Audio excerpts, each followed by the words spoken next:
Fraser, so you're gone by a few different you've gone by a few different names in the past, like under a few different projects. You're a producer now for an electronic, more analog space kind of sounds. We had you in the studio a couple of months ago, which was fantastic. It was incredible for you to steal our attentions away for 30, 45 minutes and just to be placed in kind of your world for a second. It was really awesome to have the setup match the production. It was a really, really intimate, special time to be there. But your background, you've been in, sort of emo, screamo bands.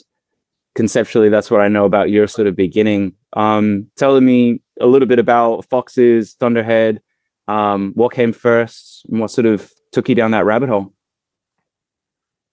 Yeah, it feels like a lifetime ago with that now, because it really was like quite a long time ago. But yeah, grew up obviously listening to kind of punk and hardcore, and then first, I guess, band outside of like high school that actually kind of stuck around for a while. Like, yeah, with the big boxes there, we I guess started in that kind of emo and scram space, and fuck, it's going back ages now as well, but that's kind of evolved over the years to, I don't know, would worked with a lot of kind of different vibes and sounds in there, like a lot of kind of post rock and I guess weird psych element stuff in it as well. Yeah, what year did you guys start linking up and getting together to make the band? Man, I don't know. I've been say like 2010 maybe.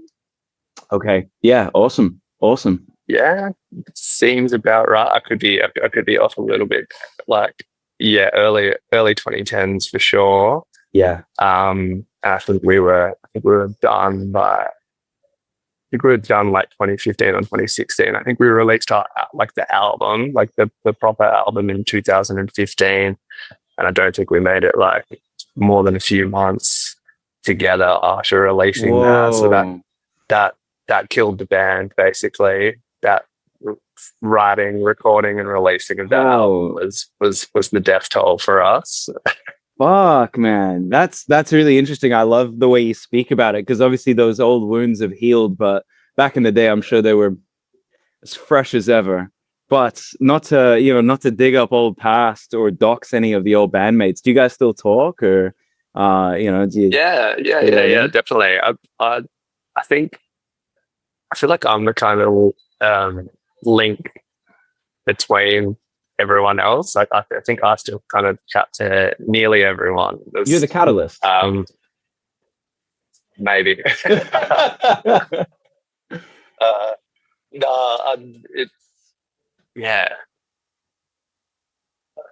I think it's just one of those classic things where like we just kind of probably spent too much emotional time trying to like put it together or whatever, and it just taxed us in the end. I think we changed a couple of members like right at the point of like release as well for that album, right.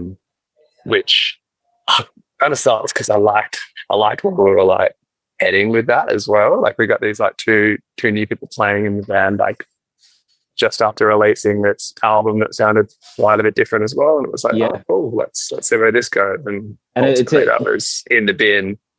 Yeah, man, that would wreck me. I don't know, that would wreck me. It can take so long to write any songs just to take it from a demo stage. These are ideas you could be cooking on since you were fucking like 15 years old. You never know. I don't know how old you were officially in 2010 or the early 2010s, but again, these could be some early conceptual ideas that have just sort of stayed dormant in your head that you bring to light many years down the road. So they always feel really you always feel really attached to those kind of songs, or even it could be those riffs or those fills that made you kind of feel like the musician you wanted to be when you were younger. Fully, have that. I'll like get reminded of it every now and then, and like I don't know, probably like have a looking back like once or twice a year maybe. Yes, yeah. And it's like, because that album released over 10 years ago now, which is wild. And like, yeah, some of those songs are like, they're fucking cool. Like there's some really different shit in there, and I mean, yeah, like sometimes I'll like sit down with my guitar. Like I don't play too much guitar these days, which is a shame. Like I really should, but yeah, like sometimes I'll sit down and I'll be like, what the fuck is this riff? Like, what the fuck is this chord? Like, what? Like, how the fuck did I play this? Like, what the fuck kind of pedal chain am I using here? And like, a lot of that is just like kind of gone out of my brain now as well. I'm like, I have no idea what the fuck we were cooking with here. Yeah, we were doing some weird shit, which was fun. Like it'd be fun to try and like learn it all again. But it's a different space in the brain now. Man, that's awesome. Hey, dude. Well, let's flash forward to something somewhat of, you know, modern, something new that's coming out with your live set with Free Time. Let's talk about Jettison a little bit. Can you explain a little bit about like the new project, and you know, if you want to give a little bit of backstory about the name, or if you just want to go straight into what you've got planned, let's hear it. Yeah, so I've been, I guess, working on like my own solo, like electronic bass music for a while now. Like started getting into synthesizers and drum machines, like, yeah, good 7 or 8 years back now, and just been kind of working on that, like by myself. Released a few things here and there, like under different project names and kind of somewhat different sounds here and there, but then I've been doing a lot of stuff that's, I guess, more straight down that kind of club, dance, you know, music. And I just wanted to kind of put it out, like just been sitting on stuff that I've been doing for a long time. Like I've recorded stuff with Ronnie like years ago now as well, and just like haven't really done anything with it, and always having an hour and going, oh, I'm going to put this out, I'm going to put that out, and just never fucking do, man. Like my own worst enemy is not ready to release that kind of like stuff. Like not ready to release it, or just more like it's yours and it's not like, I don't know, that's not ready yet. Any way you can get in the psyche of that now? Yeah, just being pedantic, man, honestly, and like going, oh, I need to do this, I need to do that instead. And it's like, honestly, it's having a bag of fucking excuses and just not doing it, just probably being scared, I guess, ultimately. Like it is completely different. Like I love that kind of music. Like I love techno, I love dance music. Like it's sick. But like making it and then releasing it, I'm like, dude, I like hell suffer from fucking imposter syndrome there. So I'm like, oh, I don't want to like put this out in this space that I don't like feel like a stranger, is like mine or whatever. Yeah. Exactly. It's like you know, come from, you know, hardcore punk and playing in bands and doing all of that. I just kind of felt like a little bit like off with it, I guess. And then I don't know, just kind of like go in the shell or whatever. And like, yeah, like I've worked with Cam obviously for a long time with stuff, and then he's just like, dude, you got to fucking put this music out. And then such a good, I guess when Free Time was happening, he was just like, do you want to do this? Like it'll be sick. Like I want to work with, you know, a bunch of people I've been working with throughout the years and kind of put this thing together. And I was like, all right, I'll do this, and it's going to force me to put stuff out. Like I can't bail on it, you know. Like, you got it, yeah. If I commit to it, it's getting committed to, and it's going. You've mentally checked it. Like whether it's already too late to back out now. Or not. Yeah, exactly. So it's just forcing myself into it, which is sick. And then that was like one of the other things as well, like just having different releases under different aliases within that electronic space, and then going, all right, I need to just pick something, stick to it, and then like I will put all of my kind of various stuff out under this now, I guess. Like it's not all just straight down the line kind of like techno or dance music stuff. There's a lot of other electronic leaning stuff that's like a little bit different, or like I did like a lot of ambient stuff as well. So I'm like, oh, do you want me to have a different project for this or that? And it's like, fuck that, just put it all out under one thing. And then that was kind of where that name came from as well, where I was like, I just need to get rid of this shit. Like I need to just put it out. And the name kind of came from that as well, which I thought was somewhat fitting, because that was another thing.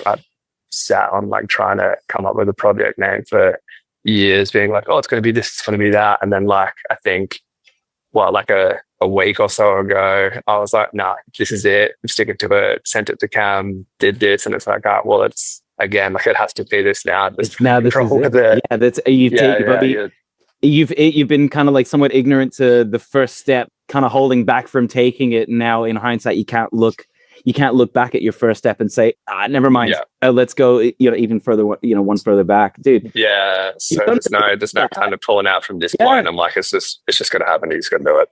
You always know it's going to happen. You just never expect the way it's going to happen to be different to the idea you had for it sort of in your brain. It always sort of turns out just a little bit different on that one. So, I mean, when you think back to some of your favorite DJs and favorite bands, you never think about their first steps. Who fucking cares? It's like, sometimes it's that mentality. It's just like a little bit of blissful ignorance that comes in your head. And you're like, I think right now I might be one of the only people in the world that cares about this as much as I feel like everyone else does, so it's 100%. It's like that with anything, with your bands and your music and your releases, like, intimately what the songs were written like and sound like, and you're like, oh, every fucking note, right? But like, it's like when you play like a live set and someone like half was like, oh yeah, great show. You're like, oh yeah, but I fucked this up, and everyone's like, bro, like I didn't notice a single thing that you've done wrong there. You're always going to be your own worst critic. So. Nailed it, man. Yeah, the microscope is almost always on, right? It's I feel very seen. I feel very. I think anyone watching this that might be in somewhat of a creative space is just feeling a little bit more seen. I hope anyway, because 100%. I think everyone has that issue, right? Like if you are in a creative space, especially in music as well, like you're always going to be like, oh yeah. You're your own harshest critic, so just trying to silence that sometimes is fucking hard. Hey, like how you do it? I no idea. No, dude. That's why. Yeah, I was hoping you could probably tell me that after this or something like that. No, you could let me know. Shit. I'm the worst at this. No one take any notes from me. Hey, this is not a space I'm good at. I'm gonna put my notepad away then. Yeah. No, man. Well, dude, I mean, you mentioned before, right? Like feeling like a bit like imposter syndrome. I want to just maybe like narrow in a little bit about Perth in general. Like, name names if you want to, but it's up to you. But like often artists will blur genre lines out of necessity. Do you think like being from Perth, coming from like quite an established already like emo, hardcore, punk scene, moving into like the ambient sort of expressive experimental electronic space, did you find the shift physically, like getting shows, maybe starting to show the work you've produced? Did you find that somewhat easy because of maybe like the people you've met, or no, because like I haven't done anything with it. Like I've put out a couple of things just like self-released or whatever, but I have not done anything further than that. I've just been no shows, like no nothing. Like I haven't done anything with it at all, basically. Like I would like to, but it's just like, yeah, I've done nothing with it. It's more so just just I'm always going to want to create music, just about putting it out, I guess, and actually, not just keeping it in the depths of my cool filings. No, you got it. Yeah, that's awesome. How do you feel like there might be any sort of like physical releases to come with any of these drops, or? I mean, it'd be sick, but I'm just going to get it out first and see where it goes from there, really. Just digitally, just like distribute it through like Spotify, like the usual platforms. Are you going to narrow in like streaming or any other shit? Yeah, like I'll just chuck it up in the digital space, I guess. Yeah, that's not bad. Really cathartic moment, I think, when you receive that email saying your song has been distributed, it's been uploaded, and you get to listen to it like the way you want your friends to listen to it or discover you, and you kind of get that like weight off your shoulders a little bit. So I know that feeling too well, man. I really do. I just want to touch base a little bit about like the music itself, maybe even some of the gear that you're using, comparative to one of the other DJ sets that we shot on that day, you were using vastly different gear. Like I saw, I could be wrong here, but a lot more analog type gear, a lot of stuff that, yeah, sort of incorporates a lot of mood and emotion instead of necessarily like tight produced beats. You know what I mean? There's more of a focus lens on the aesthetic, kind of like the vibe. You know what I mean? Yeah. So everything that I do in that space is live. Like it's all like getting done with, said, like analog gear. So I'm like got all the synthesizers and kind of drum machine. Like everything's being performed live, I guess. Like instead of like I'm not DJing there. I'm actually I'm playing music. I don't know how to fucking DJ, man. Like I've never DJed in my life. I come from a space of playing live music, and that obviously just translated into what I'm doing with my electronic music is still from that same space, like in that same realm, like playing live music. It's what I know. So that kind of is how it's evolved for me, I guess. I definitely noticed there was an atmosphere, there was sort of like the tension you were able to build live was kind of like quite similar to being at some like an alternative rock show, or like literally feeling that in between ambience at being like in a doom show. It was really cool. Well, it's like push and pull between like the tracks as well, and like I've got to bring everything in like physically, and it's like, yeah, like you can't like miss a cue or like bring the wrong thing in, or like I've got to change all the settings and like everything on my synths like as I'm playing. So there's a lot of moving parts. Like I had to keep a little like notebook there to keep looking back out, especially between transitions. Like, all right, have you got everything like a physical notebook? You actually have like physical. That's sick. Because dude, like I guess very, very typical for me as well. Like I kind of somewhat rush job this as well. Like I knew it was coming up and I had like probably all this planning, and I reckon it was when it got to like a week out where I was like, fuck, you need to like actually put this set together now. So there was like three tracks in there that were like already kind of put together that I'd like had for a while, and then another two that are just kind of like, these are work in progress. We'll see how they flesh out in the studio, and like ultimately that probably wasn't the best idea with a couple of those tracks in there, but that's just the live performance, right? You just got to roll with it. So yeah. And that's the microscopic hindsight that you're looking back on yourself on, where I was in blissful ignorance being like, it's fucking rocks, man. I was just like having such a good time. There was none of that like questioning of is that song fit or anything like that. It was literally like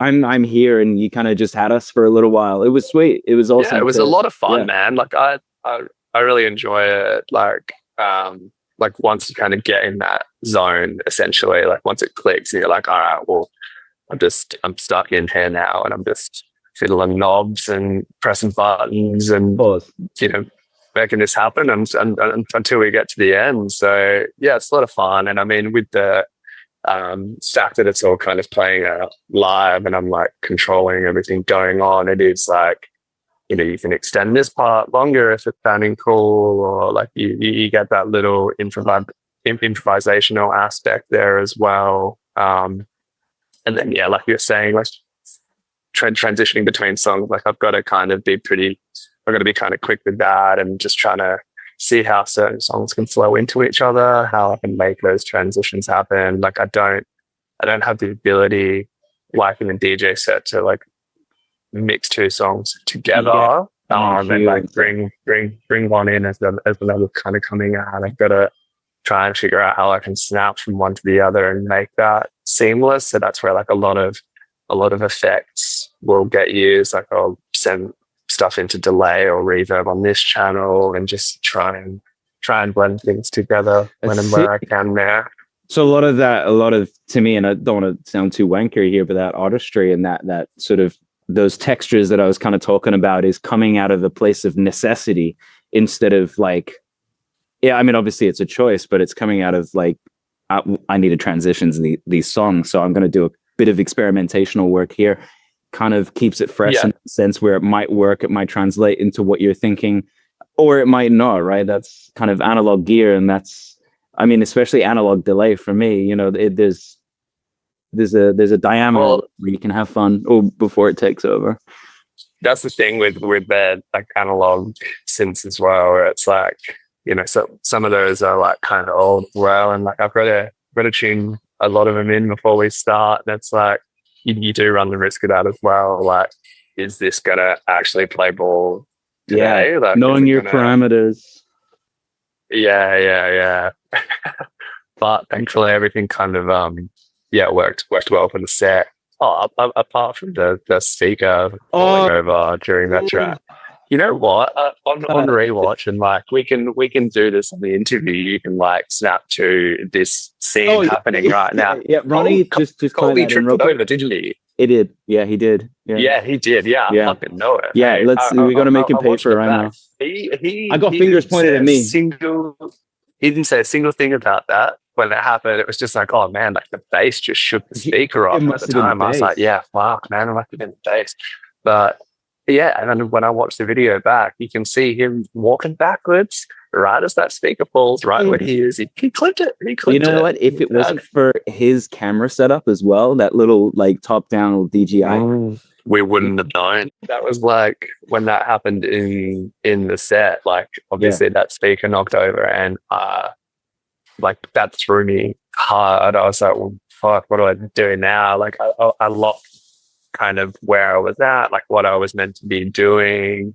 And then I was like, well, do I stop? I kind of like looked around at everyone. I remember like, you guys are still filming, and like obviously everything's still playing. And I'm like, we're past the halfway point now. Like if I start this whole fucking thing again, like it's gonna like Fendi's like, oh, like we've already like the domino push things back. Yeah. And I was like, I'm just gonna keep going, I guess. I was like, well, like, and then just had to like kind of find where I was at, and that song was a fucking train wreck for me. I was like, oh my god, like I've like cooked this. I remember asking Cam like so many times, like during the mixing process, I was like, bro, you've got to try and like sort this out. And like that was the thing, like we couldn't, because it was just all done live. It is live. That's the beauty of it. Individually. Yeah, like none of my stuff got tracked individually. Like normally I'd be tracking each synth and like drum part like all individually, so we could like mix and, you know, do everything like normal. But because this is just like a live set, it was like, all right, we're just taking all this audio at once, and like it just is what it is. So yeah, I mean, that's, you know, you talk about like getting to the point where it's like, all right, well, you're just gonna like live with little mistakes here and there or whatever. That just happened in the flesh in the studio there. Exactly. Something unscripted, unwarranted, unneeded. It's unnecessary. But you know what? I am so down for leaning in. You know what I mean? I don't think there needs to be the live set, right? That live set. I lean in. So. I hope during the editing process, I hope Cam fucking does a nice big zoom in, you know? Like I like literally like tag it out, being like, and this happened, you know, like just. I know. I don't think we did, and like we really should have highlighted that. We didn't, because Colby wanted to hide the fact that he actually knocked that speaker. We all know he did it now. I don't know exactly. Yeah. Ours, hundreds of dollars of studio equipment. We don't, you know, we can take that. We cop that, man. That's just the beauty of free time, and it's the beauty of the live. Exactly. Hit the nail on the head. Fraser, where can you see your project going once you've done the releases? Do you want to solidify your live shows? Do you want to get into the production side of things? Do you want to start amplifying it that way? Or have you got some kind of rough idea, rough plan for just sticking in the digital space? So I'm like still kind of making music while traveling as well. So that's like part of the thing for me as well. Like I've got like a synth that I'm kind of traveling with that I can still keep making music with. So I've still got that, I guess, tactile experience of making music that way. Like I've never been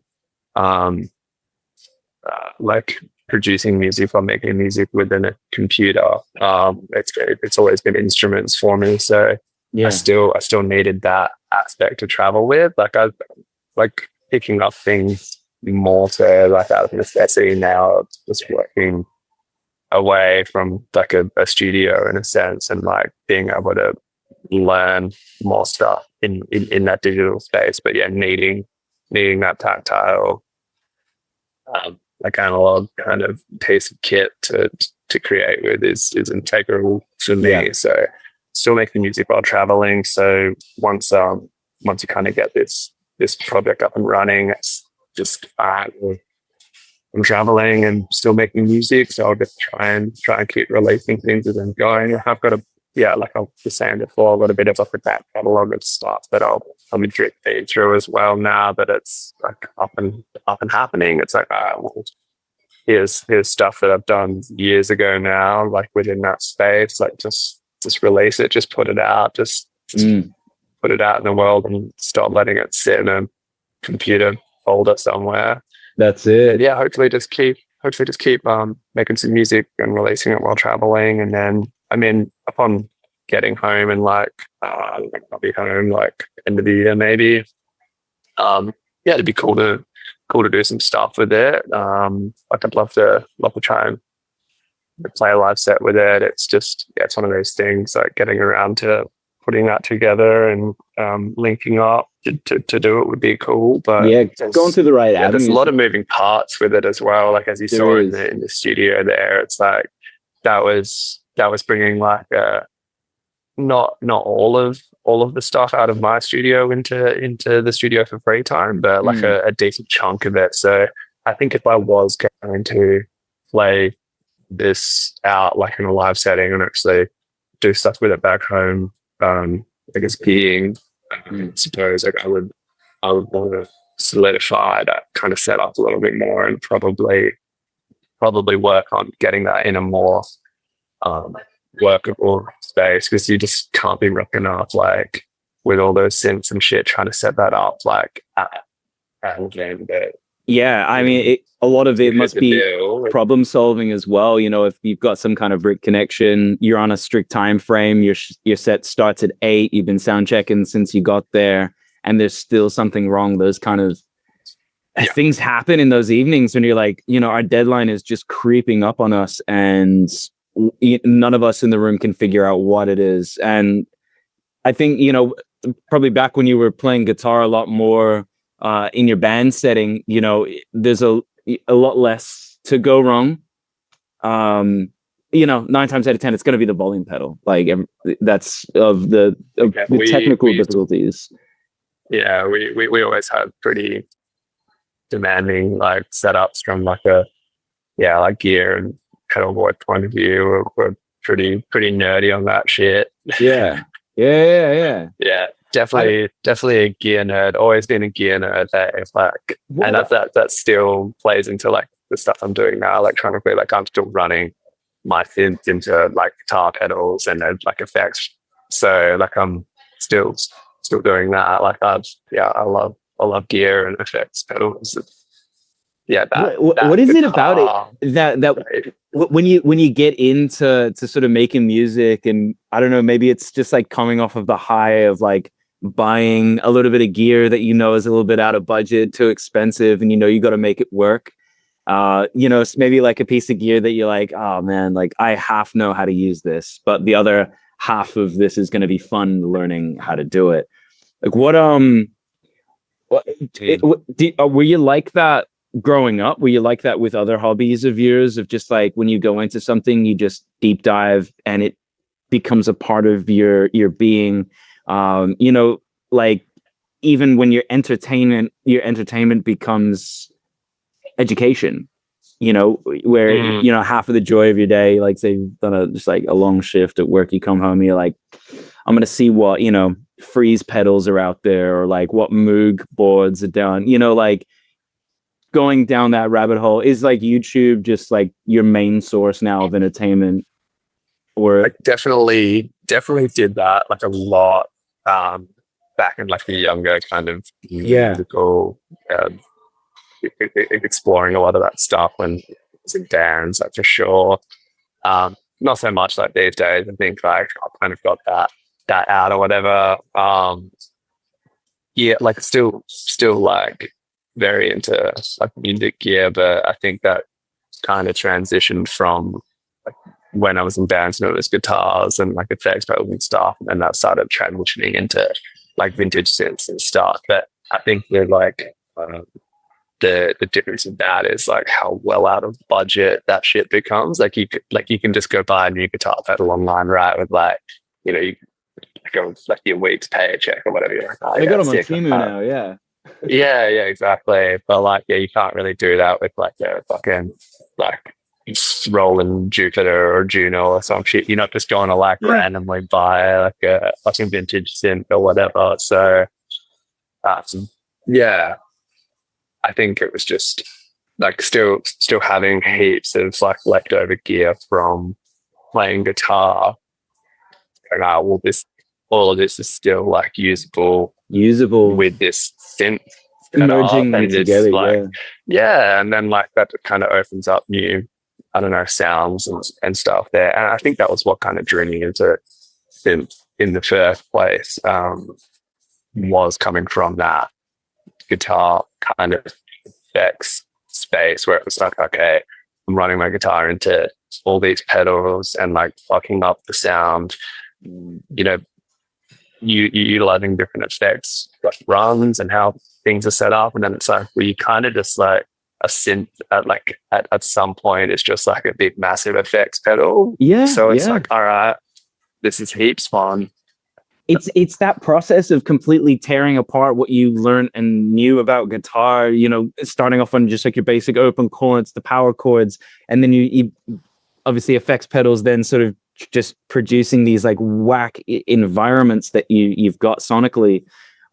It's to me, that's so cool that you're able to break it down to almost like it's core elements of sound frequency, you know, and then to start modulating that, to me, is really cool. You've got to learn how to do something to then break it apart to make something new. And that is essential. That is what you're doing. And yeah, it's a lot of what I could hear from the Doom projects. You were fucking around with a lot of time signatures, a lot of ambient space to then come into crashing choruses. Like it's really cool, the dynamic. You're stepping away from just verse, chorus, pre-chorus, bridge, whatever it is. You know. Yeah, I feel like we did like a lot of that, like in Foxes. It was all just trying to be weird. I honestly, like I think for a bit of that, it was just trying to be weird for the sake of being weird, just being young and like got to be different. I think that was a product of our environment too, because we were such a I don't know, like strange sounding band. Like we didn't really fit in anywhere. Like we were playing different build shows all the fucking time, like one week to another. Like the bands we were playing with were different. Like we're playing with, you know, our mates from like hardcore bands like one week, and then like playing shows with like guys playing more like kind of indie rock, and then we're playing with guys playing like experimental fucking heavy music, and it was never the same week to week with the shows we were playing. And I think that kind of dictated what we were doing with our sound as well. We were never, I don't know, it was weird. And it was, yeah, like it was just different types of different sounds and just trying to be weird. Yeah.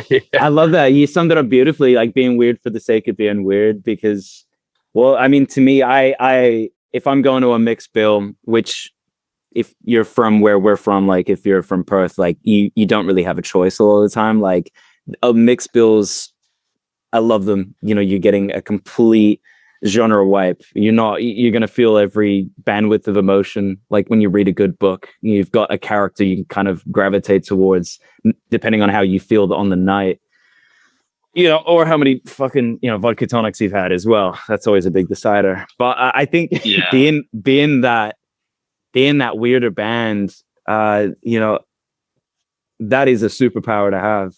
That to me is Yeah, such I a feel like superpower. I feel like we were always the odd band on the lineup. And like we would um, be quite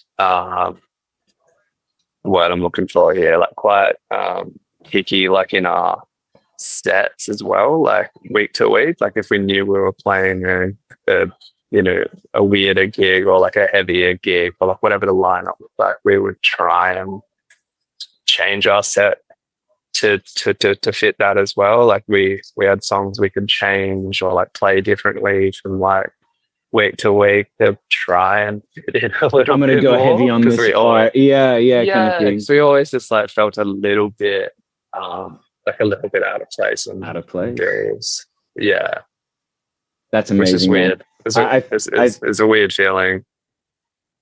I mean, maybe that ties in a little bit to that imposter syndrome, part as well when you're seeing so many genres of similar caliber, and you're this kind of band that doesn't really have a genre, doesn't really have uh boundaries. And like To me, not to dog any of those genre-based bands, but to me that is going to be one of the most interesting parts of the set, in my opinion. That's just a personal taste of I gravitate towards music that's on the weird side of crazy. Yeah, and I think the more music that comes out, I think the more people are going to continuously look for, people that are bending a couple of genres or making dare I say, art that's slightly avant-garde, without again being too much of a wanker with that one with that phrase. Um, to me, that's just like a wow. I didn't know I could find that in my city. I didn't know I could find that in my backyard. It's just a matter of getting out there, going to shows, and actually looking for it. Yeah. Dude, I'm gonna start wrapping it up because I know you got a flight, and I do not want to. No, Have you missed that? Wait, but Oh, you got a little bit of time? no, not at Well, all. we could always Yeah. talk shit about the people we know after this, but just to rise. Nah. I can. I got time. My latest thing coming up is checking out of the hotel, but that's not for an hour, so I'm sweet. I gotcha. No worries. I think nonetheless. Yeah. What else were we wanting to run through for this? Like, any other kind of questions or things to hit on for this? I feel like I've expressed sort of the things I wanted to touch base on for this interview.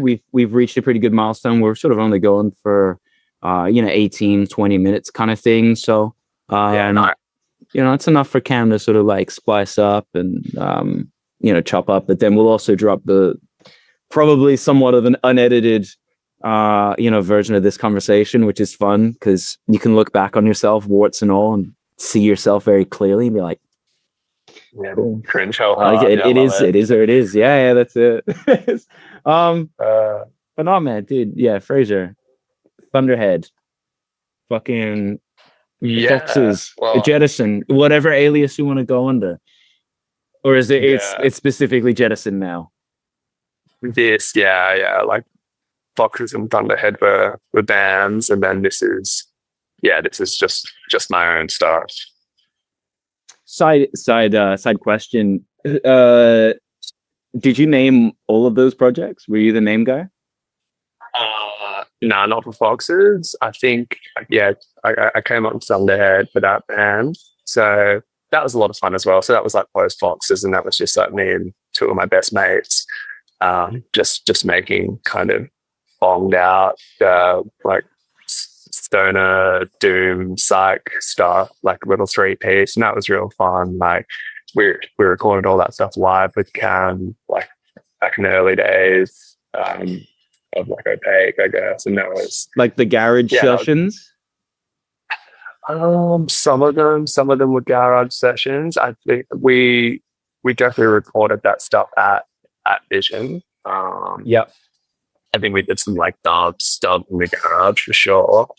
But like that was a lot of fun, and that was a pretty short-lived project. Like I wish that got to play out for longer, but I moved overseas, like kind of right as that band had kind of started. I think we played for like maybe 5 or 6 months, and then like I kicked it overseas for a year or so. So that kind of ended that project there, but that was a lot of fun. And I was, like obviously just all guitar based stuff again. It's a fun, but Do you feel like short lived. that sort of like chapter in your life that you were making Thunderhead music? Do you have any like references you guys were kind of going for? When I listened to the demos for the first time, the aesthetic of it all really feels like Black Sabbath to me. Is like Sabbath. This is really that's the initial answer. It comes off really Sabbath, heavily, yeah. and I think it rocks because it's such a. It's not you're not a piss take of Sabbath, and you're not doing it justice. If that makes sense, that's a double negative. You're doing it justice. It's just hard to avoid. Like if you want to play music that is somewhat in that, I guess, area, and it sounds like you can't escape Sabbath. Like Sabbath is like so key and integral to, I guess, that sound, right? Like all those fucking riffs, all those chord progressions and stuff, like they've been done, right? Like Sabbath did that, and it's the original hardcore it's hard band. to avoid that. Yeah, man. Like some of those fucking riffs, like have no business being that heavy. They're like 50 years old. Like it's crazy. 1971, man. We're talking like coming off of like the psychedelic Birth Baby, and they're like, fuck it, man. Open tuning. Let's just hit him with this. Let's hit him with the sub bass. So yeah, and I mean it's still so good. But that was definitely like the like numero uno kind of influence there. It was just Sabbath. But fuck yeah. Anything else come to mind? Man.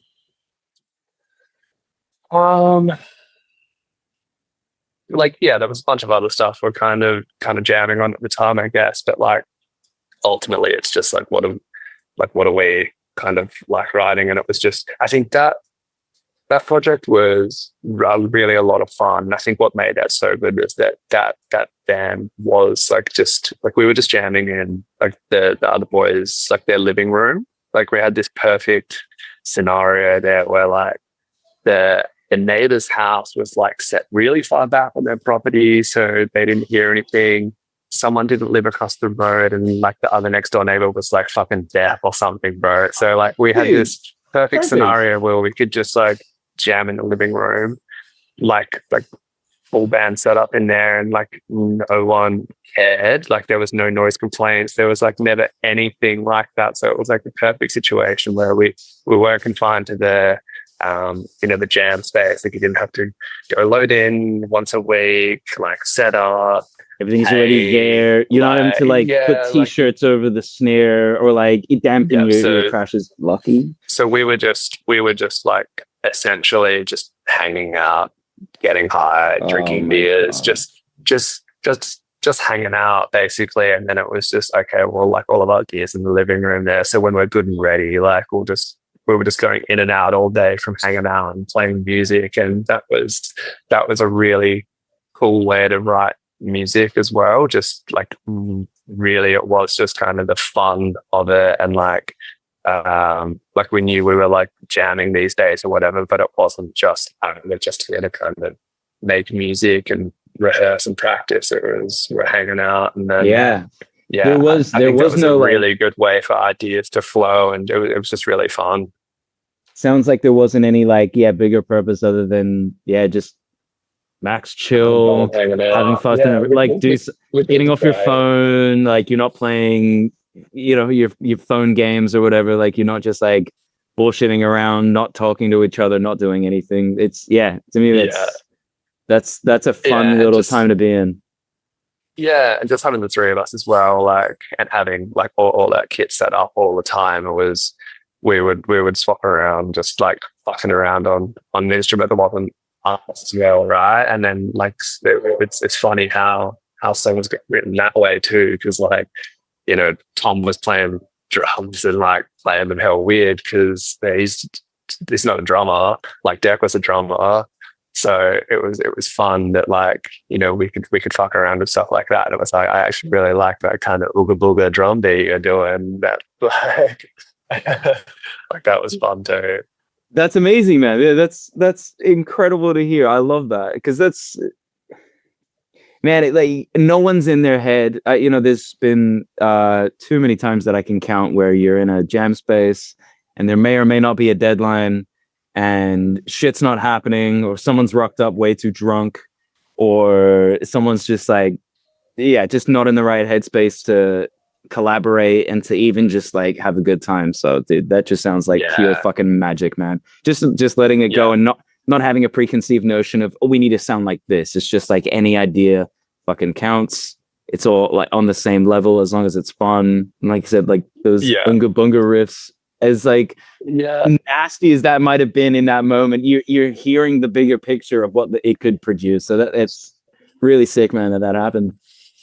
Yeah. And I mean that project being fun as well was just like, all right, this is just, you know, like we're talking about the Sabbath thing. This is just where it's like, all right, it's buzzed out, like loud and like, all right, that's just kind of the sound there. It's just turn like the volume and the fuzz all the way up. It was fun tracking that with Cam as well. Like got to kind of like we like double stacked everything there and like ran off into like 2 amps, like with Huge. two different kind of like sound running on different amps as well. So that was really fun too. Like just trying to create like a big kind of loud wall of sound and then record that live. I think we did really well with those tracks, like considering they are like recorded live as well. It's a lot of fun. It's nuts. It feels. I've always enjoyed recording live. It's fun. Like this project, obviously recorded live. Like a lot of the music that I've put out and been a part of has all been tracked live. I think you get a really raw and like different sound out of it that way. It feels like you're sort of in the room with the musicians at that point, especially just relating to the I think it was a 2-track demo that you guys released under under Thunderhead. My apologies. Yeah. It's like 9 minutes, 10 minutes. You can watch it on YouTube. You can literally, after you watch this video, you should probably open up a tab and go ahead and watch it because it is fucking incredible. I'm probably due for a re-listen actually. Yeah. It's it feels really kind of comforting to get sort of like time warped back to a space where I think the music industry wasn't too dominated by one specific genre at that point, or there wasn't a catalyst of this hyper clean, really, really well. And I say well produced, it's very well produced, but it's kind of dirty where you want it to be. It's living in a space where you don't want jangly guitars. It's a nice refresher. I've just got a low bat warning on my computer, so we've probably got like 5-ish minutes. So yeah, we could move towards the wrap up here. It's probably better. Fraser, that sounds good to me. Thank you so much for the live session. Thank you for your free time. Thanks for this. Thanks for having a coffee with me. How did the plastic straw go for you? Pretty good, hey? You cradling that? You gonna keep it? Great. Yeah, keep it. Man, yeah. I can't thank you enough again. Super excited for the live set to drop. Is there any? Me too. It'll be good to get it out. Anything you want to like shout out or mention? It could be people, places, songs, bands, food. Anything you want to shout out? Anyone you love? I gotta give it to the boy Ronnie for making it happen. You know, he's been a solid kind of backer for me there. It's thanks for kind of giving us the push to finally get this out. I think I've been annoying him about this stuff for ages, so I think he's kind of like, all right, bro, you got to do it. So yeah, thanks for putting it together. Obviously, this I think 3 times a really really cool space for Perth. Like I think the project is cool. It'll be really cool to see where it goes. I know there's been a bunch of people through, like obviously since this has started, like we were the kind of guinea pig run on that, and I think it's going to be really cool to see where it goes with it, man. Like it's a lot of fun, and yeah, it'll be cool to see it evolve. Man, Amazingly put, dude. Thank you so much for the love. Again, thank you for being here. Yeah, and being the guinea pig too. That it's a hard one to take on. I think you, out of all people, probably got the hardest knocks. Again, Colby. He's never gonna not live that down, man. So yeah, but dude, you ran really well, and you adapted like no one else. So man, professional of note, top bloke. Yeah, We push on. yeah, we do, man. And unmentioned as well, King to save the day. I think you were the only like person that rocks up with a crate of beers as well. You fucking legend, man. Thank you so much. After 12 hours, we were, What the hell? Like, yeah, we were a sober set until you rocked up and we were like, finally, fucking parties arrived, man. yeah, I was like, what the fuck is going on here? All right. But yeah. Yeah, we're all nerds. We're all nerds that drink too much coffee. Thank you for being the coolest guy at the party, man. Nah. All right, dude. Thanks, dude. Nah, no stress, man. I'm gonna love and leave you. I'm gonna end this and have a safe flight. Catch you, man. See you, dude.